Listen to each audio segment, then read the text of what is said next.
He's so dangerous. Freddy Krueger has nightmares about him. Hello and welcome to the Rugby Hive. I'm Dallen, Stanford, and despite my South African accent, I was fortunate enough to play rugby for the United States on the Sevens World Series. And I'm MacDowell, a former Canadian Sevens international. Back in my playing days, I went head-to-head against Dallen and the USA. For several years, Robin has coached international sevens for various countries, including Canada and Mexico. He's massively passionate about growing the game across the Americas through his MacDowell rugby programs at all levels. I'm currently a commentator for World Rugby, most recently broadcasting the Rugby World Cup in Japan, as well as the amazing Sevens World Series. More than a decade later, we are teaming up to bring you insights from legendary players and coaches from around the world. All legends have a story. The Rugby Hive podcast is here to share it. Welcome to the Hive. Oh, he's more dangerous than climate change.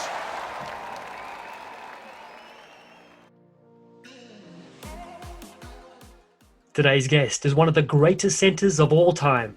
His partnership with Walter Little would give even Freddy Krueger nightmares. He represented Samoa at the 1991 Rugby World Cup and 4 years later played for New Zealand in the 1995 Rugby World Cup final. At the time, he was the most capped All Black centre with a record 55 tests and the score of 100 international points. Here is New Zealand legend Frank Bunce. Kia ora to one of my favourite people, an All Black warhorse, if you will, unbelievable storyteller. Thanks so much for joining us today, Buncey. A pleasure, Dylan. Kia ora. So that's all I know. That's the limit to my... That's all right. That's all I know too. What is going on, my friend? How are you doing? And I know New Zealand has been the envy of everybody around the globe. 40,000 fans, weekly getting together for live rugby matches. That's pretty remarkable. Yeah. We have done. I think we have done it well. The government's looked after us, and it's been difficult, but everybody's going through it. But the good thing is, we're a small country and basically in a small island down on the bottom of the world. So if anyone was going to do it well, I think we were. And I guess the government, the leadership, all of that sort of yahoo has been really good for us. And people were crying out for everything, not just sport.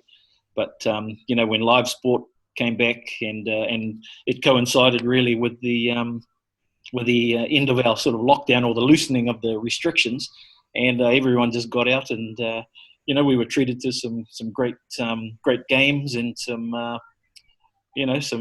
fun in terms of live sport. No, it was phenomenal to see. Yeah, it is pretty small. 4 million people. I know there's more folks at 5 million now. 5 million now. Okay, well, there's more folks at my local Starbucks, on the weekend. So things here in the US are pretty crazy. But listen, you're very elusive, more elusive than Bigfoot, I will say. So let's get into the chat, my friend. Why don't we go all the way back a good 50 to 60, 70 years and tell us about your childhood growing up. I was still am a South Auckland boy. And 8 children in our family. So 4 boys, 4 girls. My siblings, parents, my father was in the Navy. My mother, Anne, who came over from Niue when she was very young. Met my father and married, and as I say, had the 8 kids. And basically we just did what a whole lot of other kids around that era did, because there was no cell phones and there was no computer games and the like back in those days. So we were all out and about, just running free, just different days. And you're able to sort of roam the countryside and get up to whatever you got up to. But, we were lucky because everyone in our family was quite sporting. My parents were sporting, so it come down, and local rugby club in the area. And we just sort of all gravitated to that, and sports was the thing. So that just carried on. I'm still a member of the same club, some 50 years later. And the sad thing is, you go up there and there's still some of the same people. They're leaning on the same bar leaners, and you haven't been there at times I remember when I played overseas for a bit, and then I went back, and I hadn't been back there for near 10 years, probably 6, 7, 8 years. And I walk in and they go, "Oh, what are you doing? Where you been?" I said, "Man, I haven't been here for 8 years." "Oh, really? Oh, shit." And so they were quite surprised at that. Nothing changed. Just goes to show nothing changes. So that's pretty much me, really. Schooling, nothing. Just a normal childhood, out playing sport, going to school, having fun, and growing up. But what are some sports you played outside of rugby growing up? I played a bit of, not a lot because there wasn't a huge amount on offer, but I played a bit of rugby league, a bit of hockey, a bit of netball, which is a girls' game down here. It's a female sport, but I played a bit of that. Bit of volleyball, wasn't much good at most of those other things, but it was just a bit of fun. Rugby seemed to work out for you. And who were some of your early childhood role models growing up? I always liked, I don't know if you remember, there's a guy down here, B.G. Williams. I think he's the president of New Zealand Rugby Union, but he was the first sort of, like he was Jonah Lomu, from back in the day. And he made the All Blacks as an 18 or 19-year-old.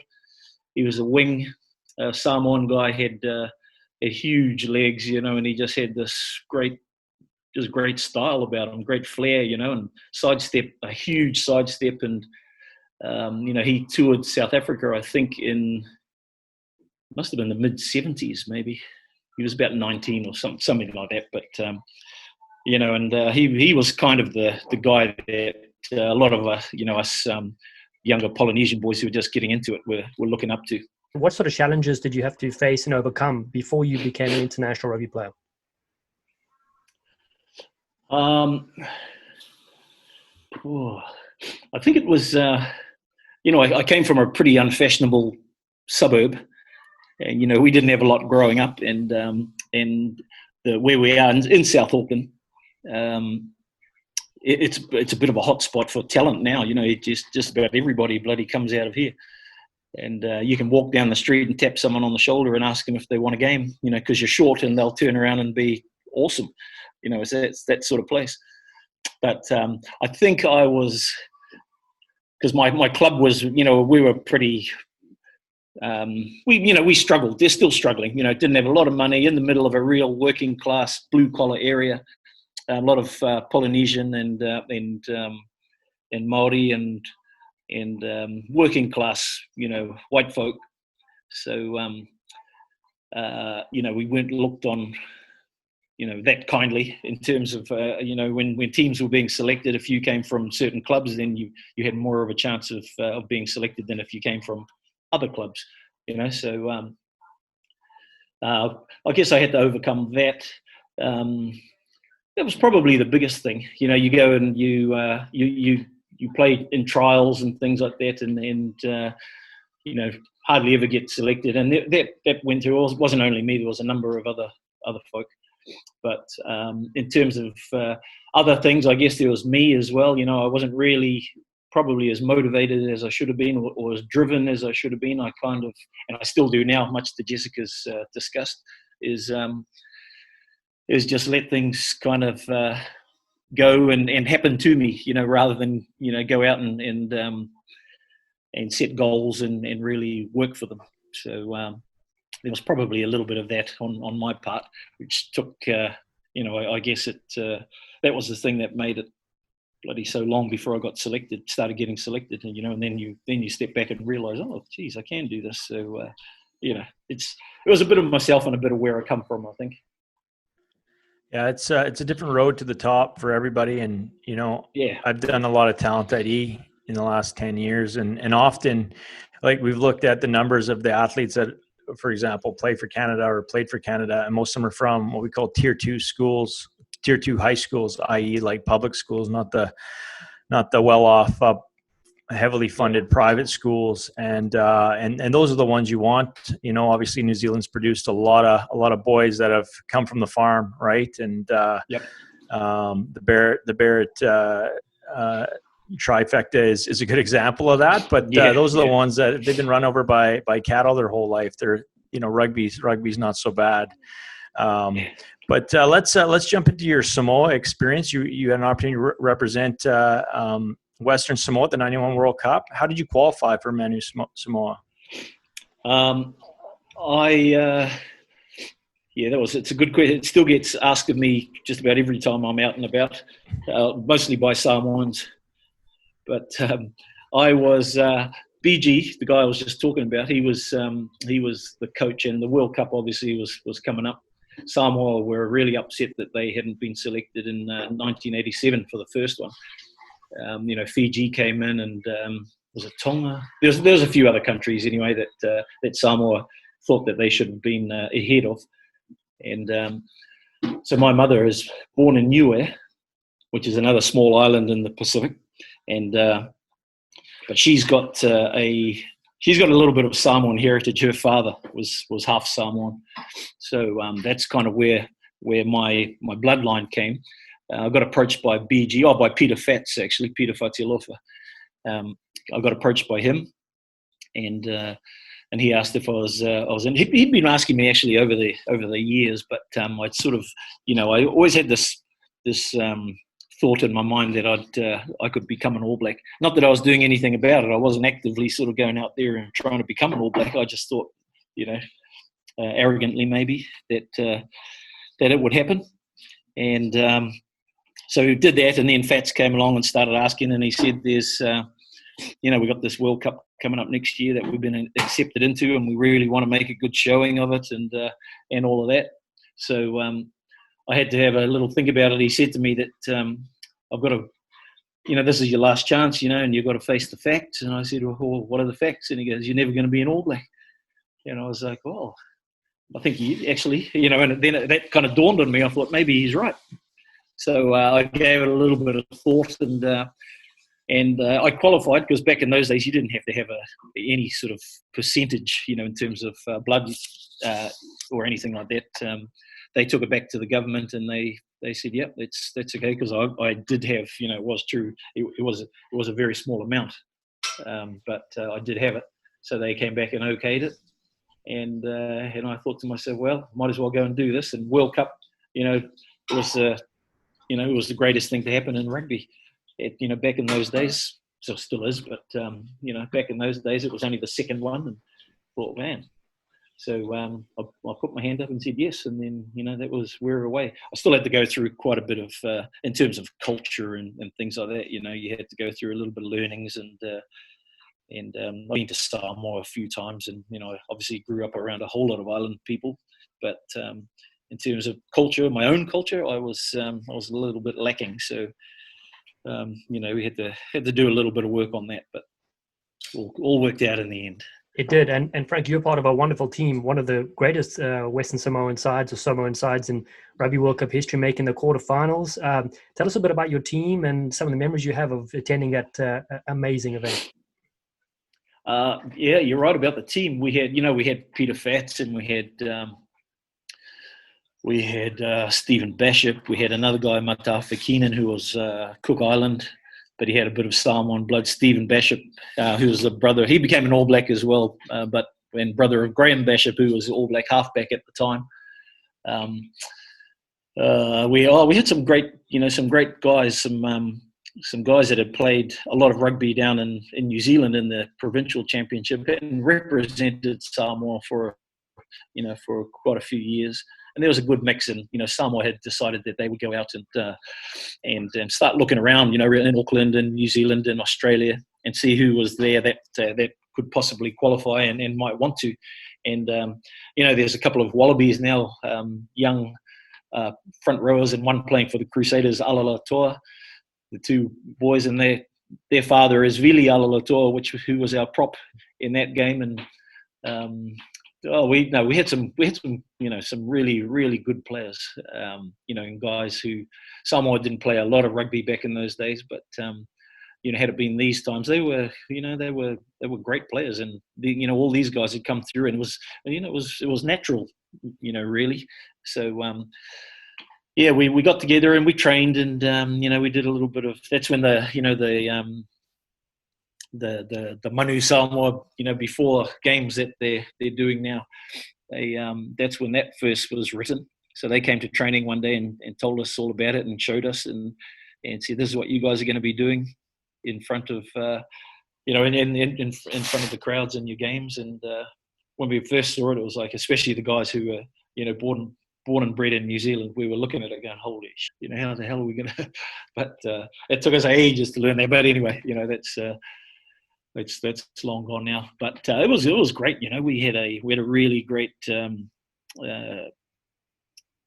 culture in the team, and we had the coaching staff. We just did things as they were done back in those days. We'd go there, went up to Wales and trained, and we trained hard all the time. And we lost a couple of props out of the couple of weeks we had up there before we played any matches. And we were going out having a good time in Cardiff, and hardly any of the guys had been up there before. So we were just enjoying ourselves, and it all came to a front because we were getting a bit stir crazy actually, and guys there was a bit of arguing going on, and we weren't training, that well, and it was so Fats called us all together and gave us a bit of a blast, and we had a really open session, and everybody aired their woes and their troubles and that, and so that was really good, and that was only a few days out from our first game against Wales, and but I think that was it was a good call on Fats's part because we really needed to just to get things out in the open, and went out and then had a great win. I look back on it now, and there's so many things that that we did well, but then also we did poorly. And Wales, you go back because you don't really do revision and things like that. Especially back in those days, it was just play the game, talk about it over a few beers at the bar, and then get on with things for the next game. So. It was great. We had that game, and then we played, Saturday, Wednesday, Saturday, Wednesday. So there was 3 games a week, and I think we got a week off before our quarterfinal, which was against Scotland. But we just went about our business. We played Wales. We beat them. We had a good time at the aftermatch, and Fats always enjoyed himself. So we were going home at bloody 2 o'clock in the morning or 3 o'clock in the morning. Then we were out training at 10. And then we had a game two days later against Australia. So, it kind of carried on like that through the tournament. Yeah, I love hearing about that because, that reminds most of us as our club rugby days, but this is international. Yeah. This is a Rugby World Cup, So I want to touch on that fact against Australia, though. You were the only side to deny them from scoring a try in the tournament. You guys lost by a narrow 6 points. How do you guys manage that against the eventual champions? And was it because, you obviously had something to prove for your new adopted country? Yeah, I think so. I think that was the, going into all of those games really was something to prove. And I remember against Wales, sorry, I'll just go back. We didn't, because game plans, I keep saying, that's what it was like back in those days, but that's what it was like, and we had a general plan, and we thought to ourselves, well, what do we have that they don't? And it was kind of, we had total confidence in ourselves. We thought we could match them in skill and ability and speed and, all of that, all the technical stuff. But, the one thing we have that they don't have is like a real physicality. So we thought, well, we're just going to go out there and we're just going to smash the shit out of anyone who comes, sort of your way. And, we did. And there were guys, the Welsh were, 2 or 3, Apollo Perolini, who was just a young fella back then. And I think he put 2 or 3 guys off by himself, broken collarbones and something else and broken ribs and things. So, we kind of had that, and I guess, not a lot of people had seen, not a lot of people or teams had shown, you might have 1 or 2 big hitters in a team, but these guys, you had out of the 15, you had 10 who were, big hitters. And Brian Lima, he was an 18-year-old, and man, he was called the chiropractor when he was bloody nearly 40. You should have seen him when he was 18. He was, he was a killer, that guy. So, and there were guys in that team like him, 3 or 4 others who could do the same thing. So we just thought, well, we're just going to get stuck into everybody. And Australia was and because they're kind of close neighbours, and there was some of our boys who lived in Australia and had played a lot with these guys, and you just kind of know them. So we thought we'd get stuck in. We got nothing to lose anymore, So we got stuck in, and I must admit it was a pretty crappy night in the valleys, and so it was wet and cold, and it was the leveler. The weather's the great leveler, the mud is the great leveler. So we just got stuck into them, man, and did the same thing. And it's all test match rugby is all about pressure. So you just everything on attack, on defence, it's all about pressure. It's put them under pressure, and it kind of worked for us. So we're pretty proud about that. And we had opportunity even to probably win that game, so that we didn't take. But we're pretty proud of what we did. Yeah, you had some epic plays. Speaking of the chiropractor, I know Springbok flower from back in the day, Derek Hochard, still wakes up this day at 3 a.m. with night terrors from the chiropractor's shoulders. Yeah, exactly. I remember there was a guy, Matthew Cooper, he was an All Black midfielder down here, and before the World Cup, we played on a little tour of New Zealand, and the chiropractor got Matthew Cooper. Someone threw a sort of a high looping pass to him, and he was telling us after the game, even as his arms went up, he said he wasn't even thinking about the ball. The only thing he could think about was that Brian Lima was going to get him, and he got him. It was beautiful. So I think he has the same nightmares.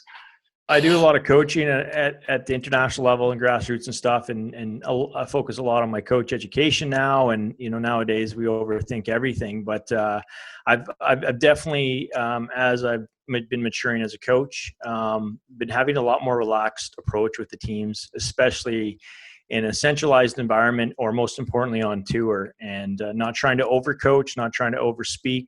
And you were talking about the good old days of the '91 World Cup, and sounds like the team was just kind of forming as well. So how much did those quiet beers on the town help to mold that team? They weren't quiet. I was keeping it PG, but yeah. Oh, sorry. Anyone who knows Peter Fats would know what type of nights on the town he prefers. But you're right though. They're huge. It's in teams, there's a lot of work being put into culture, and we kind of didn't have.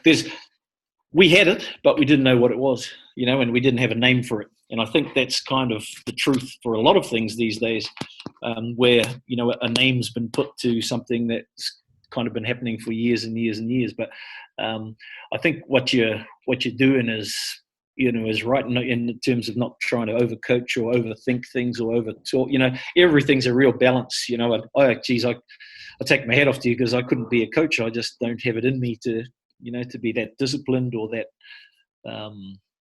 I don't know. There's just when do you get time to coach? That's the thing. You got to be a man manager. You got to be everything. Relationship expert and psychologist and everything.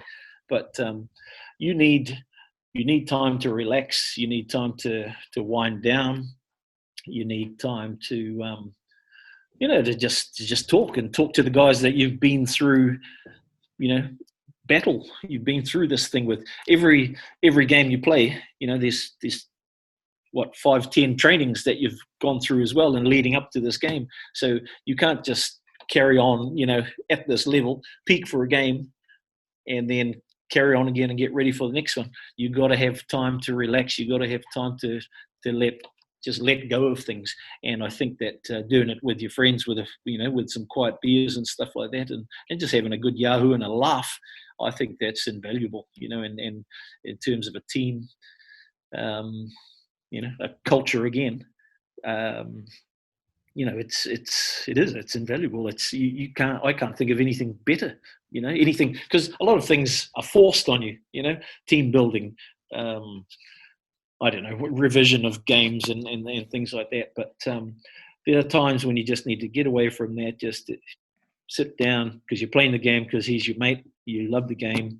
It's a game, and it's supposed to be fun. So you need time to reflect on that and to sit back, and where there's no pressure. You just get a few beers, have a laugh, and poke fun at your mate. He pokes fun back at you, and then that's it, and you go home. Yeah, I love how you describe that, and that's what really sold us into the sport. And going back full circle to you going back to your home club and experiences I've had being back in my home club too.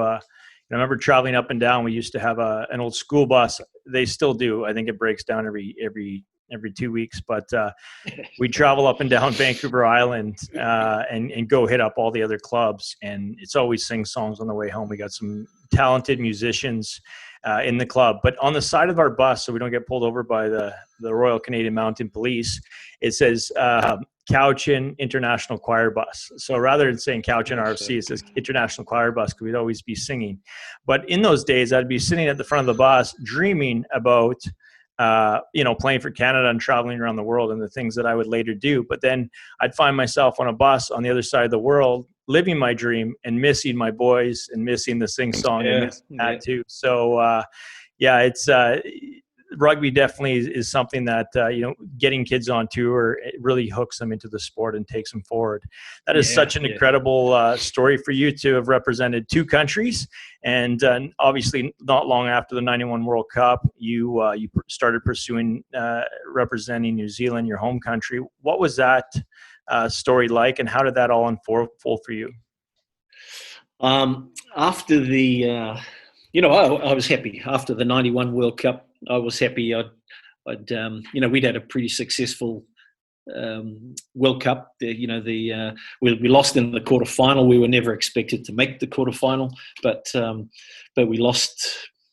Beaten by Scotland, and disappointed, but happy at what we'd achieved. And we went back to Samoa, had this great homecoming and welcome and everything, and everyone was on a high. People were just so proud. So it was great, and I was more than happy to just continue on, with them and do what I was doing and just go where it took me, basically.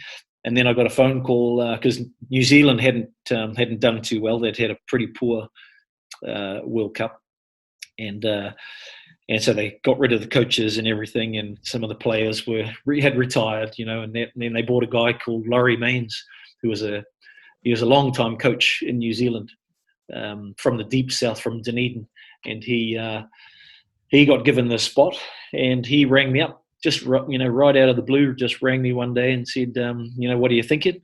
He goes, you probably know that I've been given the job for next season. So he said, I just want to let you know that you're in the frame. If you think it's something you want to do, he goes, I'll give you a chance. He goes, I don't care how old you are, because I was 29 at that point.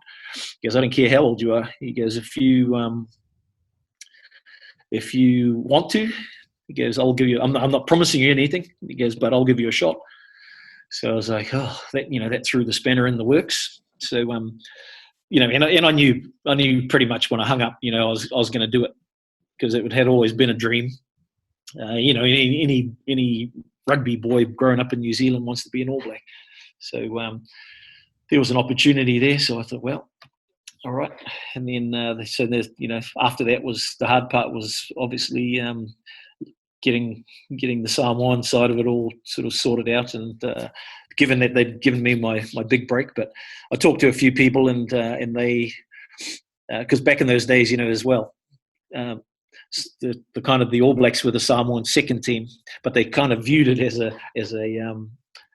bit of kudos for them, for Samoa, to have more people, more of heritage or Samoan people stepping into the All Blacks, because it's like, well, there we go again. It was another matter of pride for them.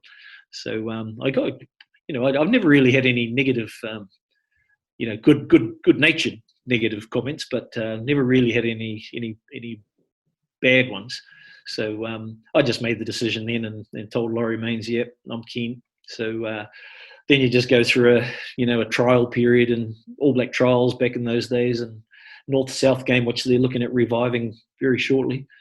So you just have to go through that process again, and you go through all of that. And the one thing you go into an All Black environment after being in the Samoan one, man, the level of everything just straight up expectation, pressure, and everything just went bang. So I got through that. I was lucky enough to get through the trials and things. That name, those who made it and those who didn't, nothing. It's just a goodbye. You didn't even get a goodbye. That was it. You just said, these are the guys that we want. come with us. And the rest of you were just kind of left standing there. And so they've got through, 2 lots of that North-South game. And when I finally got named, because they do it in public too, they, at the after-match function, the final trial you play. And I remember it was down in Napier, and you play in the final trial, you go into a room, everyone's kind of standing around, and everyone's got their parents there and you just kind of, then they get up, okay, the All Black squad is blah, blah, blah, blah, blah, blah, blah. So everyone's, yeah, and then those who didn't make it are just kind of there, and you just sit down in the corner and have another sip of your beer, and your mother gives you a hug, and that's it, and then you go home. So, I was lucky enough to get through that. And then we just, so it was actually, it wasn't a jump up and down cheering moment for me. It was a real sense of relief, more than anything, to hear your name called out. So you just sit down and, then kind of take it in. And then we went straight into camp because we had some test matches against the World 15 because it was the 100th year anniversary. That's right, the centenary of New Zealand Rugby Union. And, so we went straight into camp. And I was in there, the good thing is you're in there with a few people that you know.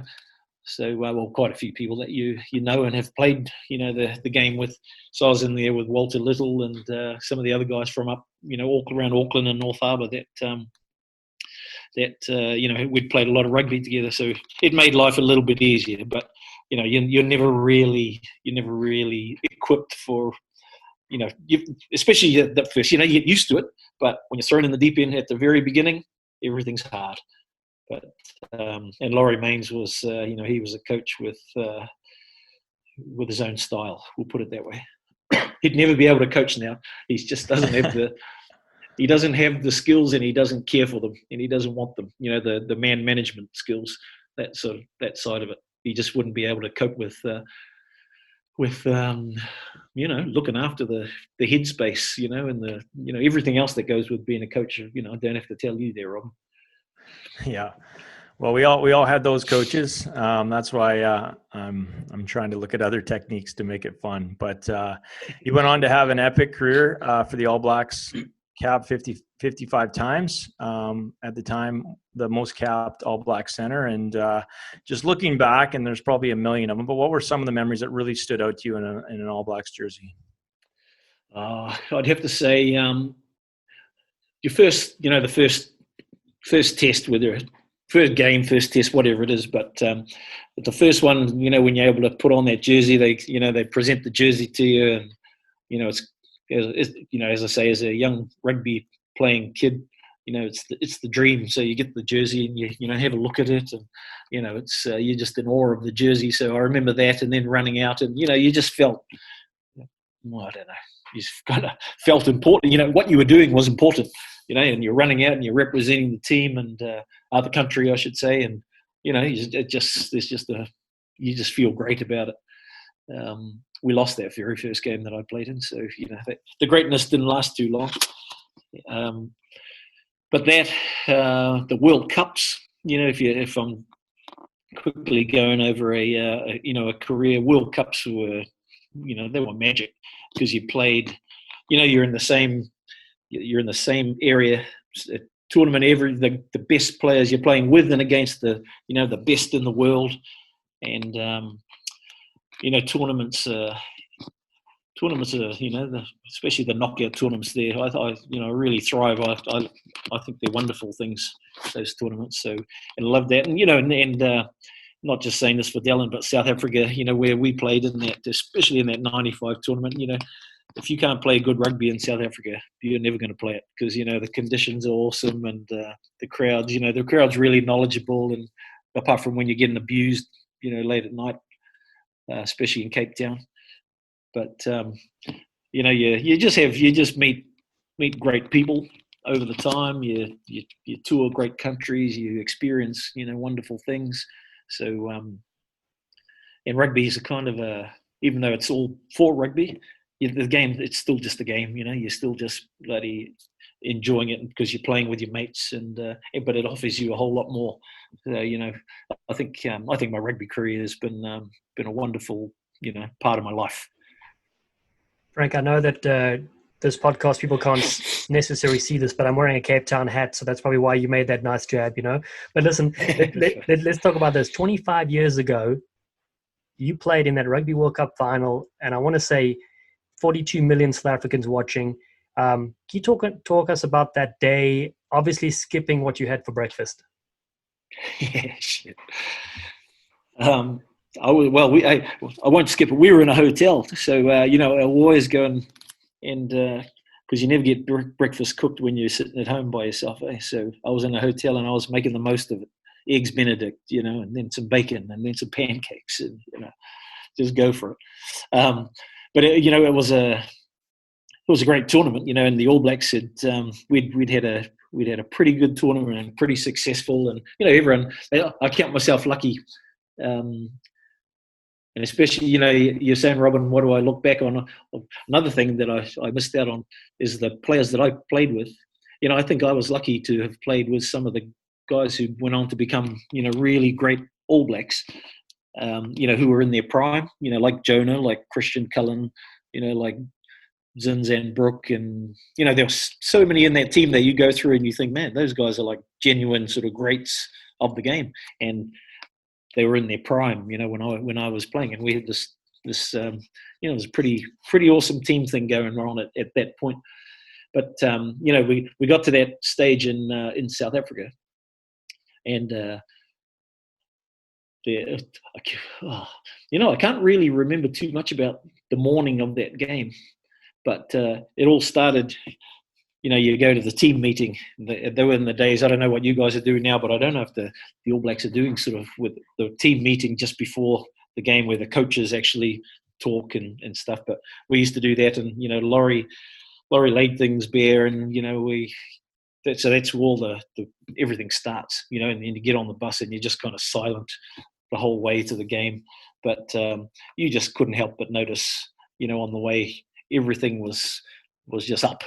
And so many more people in the streets, and as we neared Ellis Park there, and just the crowds of people, and it was just a real buzz, and everyone was on a high, and so much expectation from not only All Black fans but Springbok fans, and it was just rugby people in general.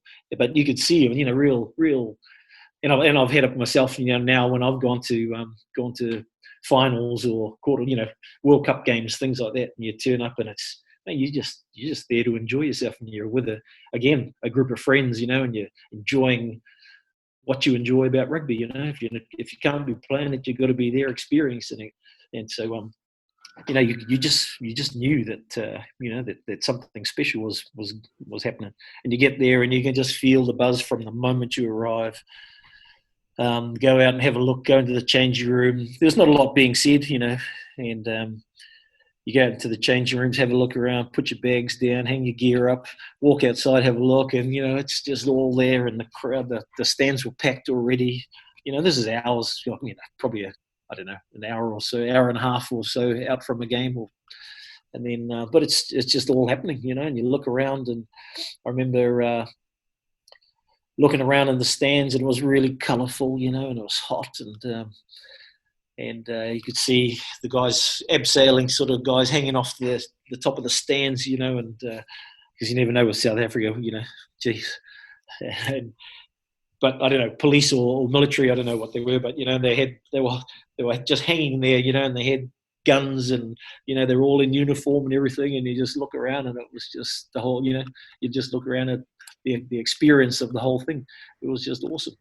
And then inside in preparation and that, and come out, and as soon as you come running out, it's just boom, the atmosphere just hits you, and look around, and that's what I like doing, because I look around, you get into the middle of the field, and you look around at the crowd, and it's colourful and just noisy, and people are dressed up, and flags, and just everything going on, and I look up, and those guys were still sort of hanging around the rim of the roof there, and I look in, and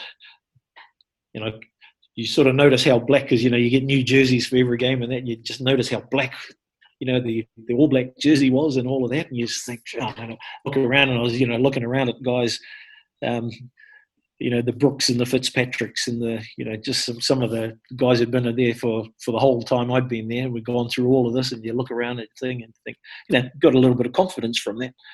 So enjoyed that part, and then things really happen when Nelson Mandela comes down, and you thought it was noisy before, and straight away it just boom, and turn around, you see him walking down there, and so the whole occasion. Then we had the spoiler of the game of rugby, but the whole occasion was just awesome. To play, and it was a great game too. It was into overtime, and unfortunately we lost. But that only really matters for a couple of days. We when you come home, and then you realise what it kind of meant. I think for South Africa, moving forward with with everything they had to deal with. So I think the result was kind of right. While the best team may not have won necessarily. Well, Frank, you and I have had a few beers, and we've spoken about this, and you're spot on. Saying that South Africa needed something like that to galvanize a nation, and Nelson Mandela was obviously an unbelievable hero for not just our country, but of course people around the world. And to this day, there's a lot of division amongst society, as we see. I got a chance to spend a month with Joel Stransky doing the commentary at the World Cup, and I brought you up in several stories, and he just said what a great man you are, and also how the game is so respected afterwards. It's obviously everybody wants to win a World Cup, and that's great, but only a few people get a chance to do that. But I did tell him that you said it was South Africa's time, even though you guys were poisoned. I'm sure he would agree. He would have agreed, eh? Exactly. Listen, let's switch across. You mentioned some of your brilliant teammates. What was it like to be in the midfield with Walter Little? You guys shared such a brilliant partnership. What qualities did you admire about him, and why did you guys gel so well? Oh, geez, he had so much natural ability, Walter. He wasn't. I don't even know how he'd go these days. Where you so much discipline and training and with diet, etc. The lifestyle. I don't know how a Walter Little, would go. And there's been many guys over, and I'm sure you've seen them too, over the years who were awesome back in the day, but could they have would they have the discipline? Would you have the discipline to do what's needed today? Well, Walter, he had all this natural ability. He had the quickest hands, that you ever seen, and really good on his feet. He had so many things going for him. So, but I one thing with Walter, and he used to smoke and he used to drink, and you get off the field after a game, and the first thing you heard in Walter's corner was a can being opened and a lighter, and then you heard him you look around, and yep, sure enough, there he's drinking his beer and having his cigarette, and he enjoyed a good time as well. But the relationship with Walter, with we played North Harbour and the Chiefs, and then on with the All Blacks. He was a great man actually, and. He's still see him now, and he's we've run into him a few times ourselves, Dallen, doing this rugby stuff in Hawaii over and in California. But he hasn't changed. That's the good thing about him. He's still shaped kind of chunky, and he's got two skinny little legs sticking out the bottom, and he's got a cigarette in his hand and a can of beer in the other hand. Enjoying life. Exactly. I will say that, Frank. Robin, this is for your benefit as well. Is my wife Verity got a chance to spend a lot of time with Frank and Walter in Hawaii when we were there, and first thing she said to me was, "How did Walter play for the legendary All Blacks, looking like that?" And I'm like, well, no. He was a different shape back then, and this is a good 25 years ago. Yeah, he wasn't much different. I think the general shape underneath is the same, but there's stuff that's gone on over the years. It's been added to it. Exactly. So let's briefly talk about that. I first met you through a youth development program called Play Rugby USA. We visited Hawaii together, working with a lot of the kids on the island. Tell us a bit about your passion to give back to the next generation. Yeah, it's kind of something, and I think it's born from the the area that I live in, and the kind of people that that I grew up with and played again at our club with, because you see so many people that that just miss the opportunity or don't get the opportunity actually for one reason or another. And the good thing, like I said before as well, is all the natural ability that's especially Auckland's got the biggest Polynesian population in the world, and South Auckland, when you're talking about Auckland, is probably is the biggest population in Auckland, and so many great players have come out of that area, but there would have been a whole lot that have that for one reason or another have never been able to achieve much. And there's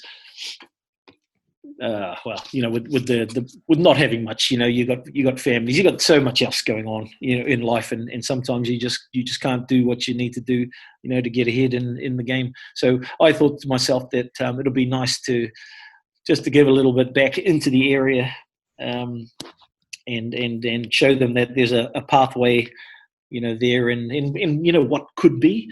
So that's kind of why I got back into it. And it wasn't just with rugby; it was with life as well. Because you see so many people just struggle, and all for they made a few mistakes along the way somewhere, never took advantage of something, and then it's a long bloody time where you're left to struggle if things don't go well. So that's kind of how I got into it. But it's taken me all around the world, and I'm happy to I say South Auckland mainly, but that's kind of where my focus was and where it started. But I'm happy to go anywhere, and it's just showing kids that there's a whole lot of life out there, and it can be theirs.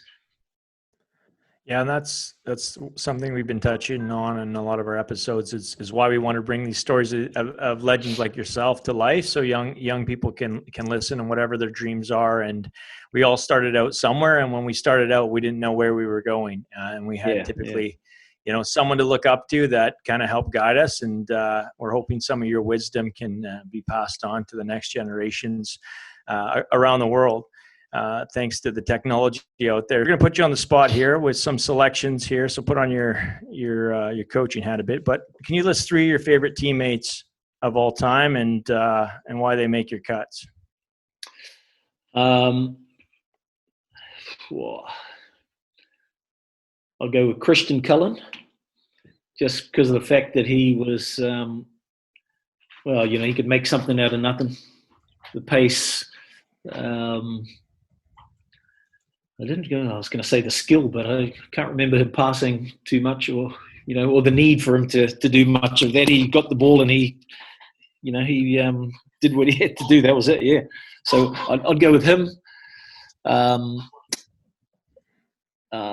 Zinzan Brook would be another, and only because he had all the skill, that guy, and he had a really competitive nature.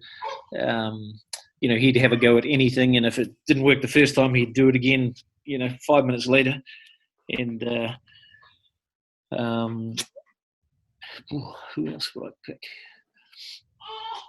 Would you just? There's so many guys. I'd even probably go with. Man, I could go with Jeff Wilson or Jonah.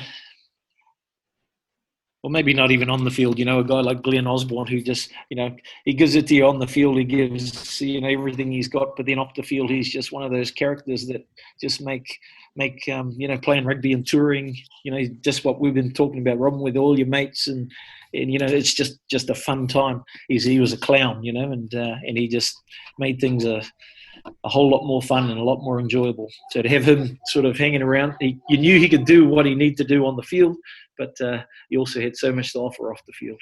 Yeah, so many legendary names there. So, worst roommate on tour? Worst? Probably, Walter actually was one of them, because he was, he'd smoke, and he'd smoke inside.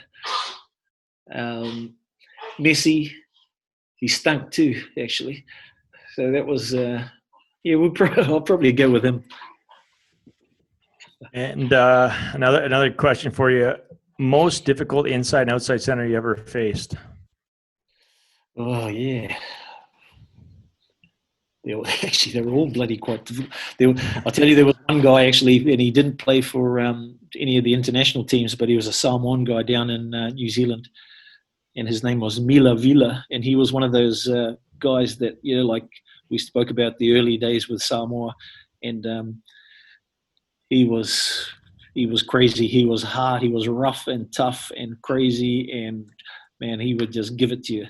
I played in an all black trial way back when, and just before it, we played his team, and I spent my whole afternoon trying to avoid him, but getting tipped upside down. I remember seeing the sky, and then the mud, and then the sky, and then the mud, and just trying to keep away from the guy. So he would be probably my most physically difficult, in that position. I'm just trying to think of, but everybody had so. I could go with Tim Horan. I could go with even Will Carling. I found Jeremy Guscott. I found those guys really, really hard because they, Jeremy Guscott, he wasn't physical by any means, but he was really, really balanced and quick, and he had just a nice way about him. So he was difficult. Will Carling was tough. Tim Horan, fast and great player, and Yapi Mulder. There's another guy, and God, man, there's so many. I didn't even know if I could pick a hardest one. Yeah, that's a lot of tough competition right there. So, who are a couple of your choice centers that you've seen in recent years that you like?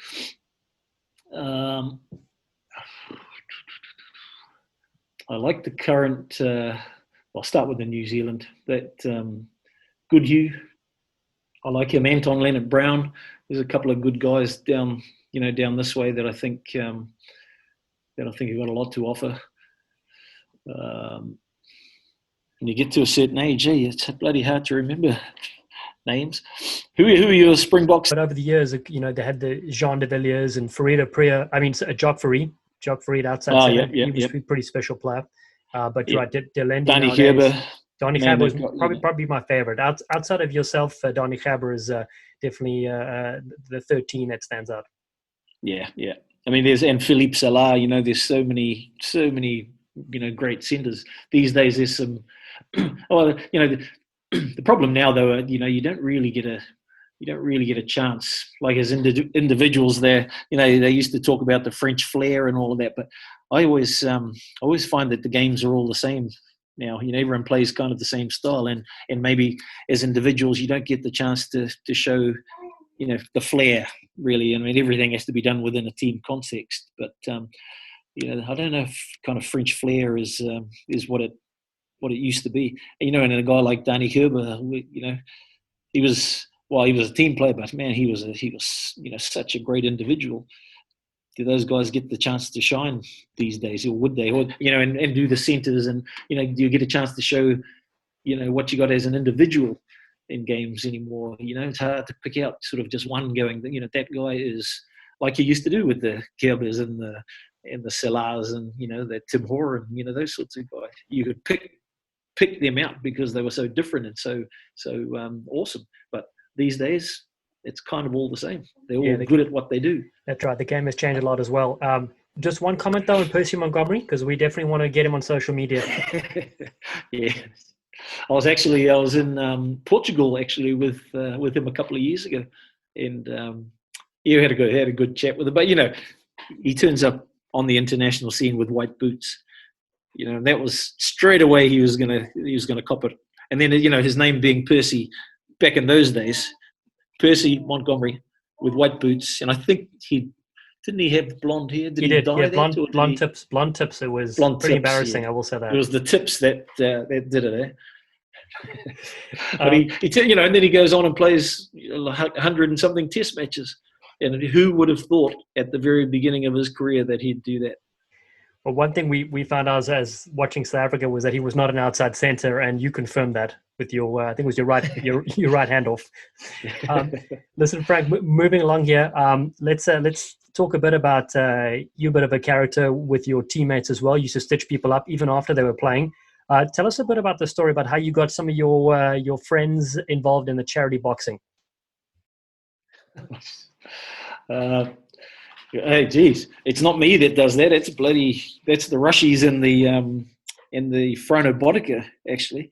Good, I'll tell you about Rushi and Frano, because Rushi does a lot of public speaking, and Frano does a little bit too. But so if someone can't get to something, then they'll just ring up the other person and see if that they can step up. So Rushi, he had something to do. He never told Frano what it was. He had something to do.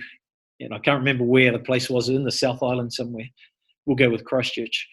He had something to do in Christchurch. It turns out that he wasn't able to make it, so he rings Frano up and asks him to step in for him. So he says, yep, he can do that, thinking he's going to go down and do the speaking thing and get paid a bit of money and that and have a good time and go home. So it turns out that Rushi was supposed to be down there fighting in this charity boxing thing, and he didn't tell Frano that, so Frano went down, found out that he was in the ring with this guy who turned out to be an ex-boxer, professional boxer himself. And so Frano had to step up. He couldn't get out of it because all the tickets had been sold and, he'd been promoted and everything like that. So he went down and hopped in the ring, and he said he got a hiding. He just spent the whole night getting beaten up by this guy who was a boxer. And he rang Rushi up and said, "What the?" And Rushi just had a good laugh about it. He said, "Yeah, if I told you, you wouldn't have gone." Yes, exactly. So those are the kind of things that that you get dragged into with these guys. But the charity boxing stuff, it was awesome. You just get people talking about it, and then you just I don't think I've ever got anyone into it without them knowing. But me and Rushi, we had a good period of time there doing that.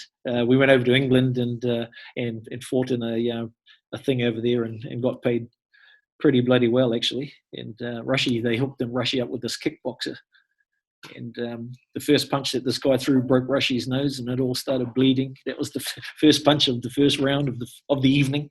So that was pretty funny to watch. But Rushi came back and got a draw. And I fought this guy, Chris Sheesby, actually. He played for England. He was a loose forward.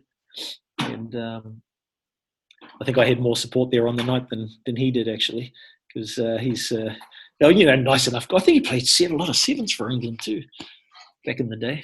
But it was a bit of fun. It's just those things that you get up to afterwards when you're twiddling your thumbs. Exactly. Let's talk a bit about some fun there. Got the chance to go to your wedding in Hawaii in recent years. Can you share us a bit about how do you open a bottle of wine without a corkscrew? Yes, I see you've been showing that off around a little bit, eh? I can't even remember. Where did I say I got that from? I can't remember. No, so basically what happened is I arrived at the wedding with Verity, and you came to me straight away and said, "Dallen, you need to help me. I've got this case of wine, but I got no corkscrew to open." So I said, "Okay, need your shoe." Yeah, go get your shoe." And we go across to a wall, and we started bashing against it. You saw that it was working. You brushed me aside, said, "I'll take over," and then you just took one strike, and the cork shot straight out. So yeah, and everyone happened to be filming it. That's right. I remember that. But I have given you credit, all over social media. Good. Yeah, I know you're showing me that. Exactly. You're big on social. So, listen, we want to talk a little bit about in North America, the side. Not everybody knows about rugby, but everybody knows about the All Blacks. So, can you just tell us a little bit about the significance of the haka in the Maori culture, and also what was it like performing it? It's in terms of performing it. That's. It's an honour, to be able to do that. It is part of, even though there's been a bit of an argument that the All Blacks, that it's done too much, and not only by the All Blacks, but in public in New Zealand in terms of openings of, it's a respect thing though, and a challenge, and all that, and it's got a huge standing, in the culture. But it's all about a challenge. And if you break it down, the kamate haka, you break that down, and it's about a Māori chief that was hiding from his from his enemies, and he went into a hole and it was covered up by a woman that was sitting on top of the opening of this hole, and that in itself never happened because Māori warriors never sort of. Well, I don't think it was up to a woman in those days to protect a chief and a warrior, but he did, and she did, and he came out into the sun, and to fight again. So it's a bit of a challenge, and and a respect thing, and it means a huge amount to to especially Māori New Zealanders, but really the whole country. And as I say, it's a respect thing, and it's done. There's huckers. There's not only that one. That happens to be the one that was kind of made famous, I guess, by the All Blacks. But there's huckers, for all occasions and for all the tribes. They've got their own haka and stuff like that. But we back in our day and even earlier than ours, we probably didn't even do it properly. There was no. If you're not brought up around it, you're not going to be able to do, give it the respect it deserves. And so there was a lot of times you look back on the old days now, you're almost cringing, at what you're looking like doing it. But I think the credit goes to Buck Shelford. He was the one who was saying, because they were talking about, not doing it. Because we only used to do it actually, never used to do it at home, only used to do it overseas. And then there was talk about not doing it at all, and it's caused a little bit of controversy over the years, just in New Zealand. But so they talked about not doing it at all, but they decided to do it. And then Buck said, well, if we're going to do it, we're going to do it properly. So after that, everyone sort of got schooled in what it means and how to do it properly, and all the action and things like that. So that's how it's done now. And then they went ahead and wrote the other one, the Kapa Pango one, and I think that's just like an updated version for what New Zealand is now, and who's involved in the All Blacks, because there's so many more different nationalities and that sort of stuff. So they wrote that to modernise it, I guess, for New Zealand and the team now.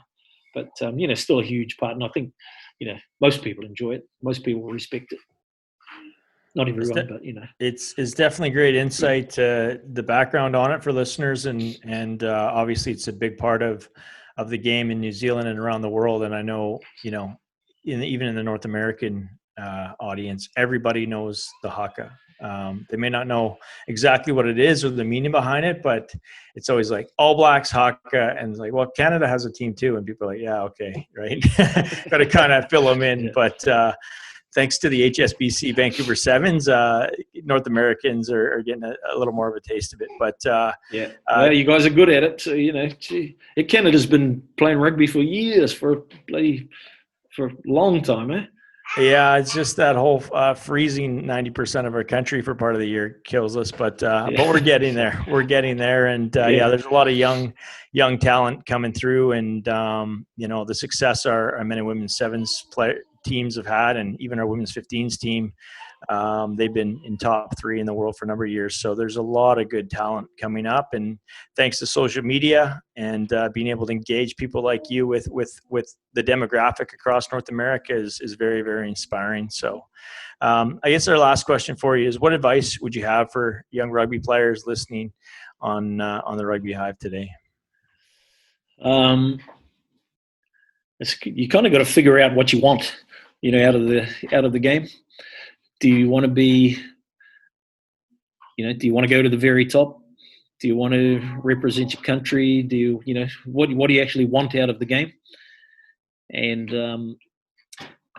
if you decide that representing, Canada or South Africa or New Zealand or whoever is actually what you want to do, then you put your mind to it and you do it. You set your goals and you work. You work hard. Skills. There's a lot of people out there now that I think it's kind of even Steven really with skills. Anyone can learn how to pass. Anyone can learn how to kick. You can do that. but you've got to have a little bit of something extra, and you just got to be prepared to work, and to put in that extra. And that's if you want to go to the very top. Professionalism is a whole different style to just being a club guy who enjoys the game and enjoys a bit of time with his friends and things like that. So I think mainly that's it, is just to figure out where you want to go, what you want to achieve, and then you set out to get there. And if what you want to achieve is to sit back on a Saturday night having played a game of rugby with a few mates and a couple of beers and watching it on TV, then go and do that, but the whole time you're going to have fun. Well, Bunce, we know you're an older father these days. There's shouts and cries behind you going on. We just want to say it's been an absolute treat to have one of the greatest centres of all time with us on the Rugby Hive. Also a legend to sink a cold beverage with, a man with more stories than the Empire State Building. Bye, thank you for being on the Hive, Bunce. It's a pleasure. Pleasure, boys. Beautiful ball over the top. Yes, Seppo! Thank you for listening, you sleek sensations. If you haven't already, please subscribe to Rugby Hive Podcast and catch us on all the socials at Rugby Hive. We appreciate your support. Be safe out there, and we'll see you soon. They've taken a lunch money from South Africa and are up by 17.